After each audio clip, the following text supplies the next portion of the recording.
艺伎回忆录呢，它里面其实提到的是日本的艺伎，台湾的清代其实就出现了艺旦这样的一个角色，一直到1945年之后，这艺伎才逐渐的没落。所以在这个100多年的过程当中呢，非常多的艺旦曾经参与过录音工业。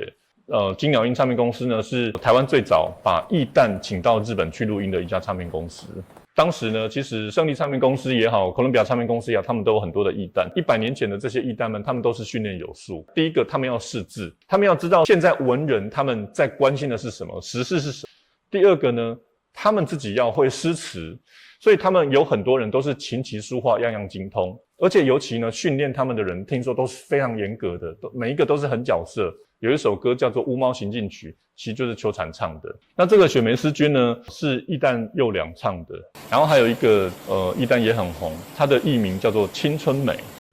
林泰威老师想说什么？订阅点亮大道城频道。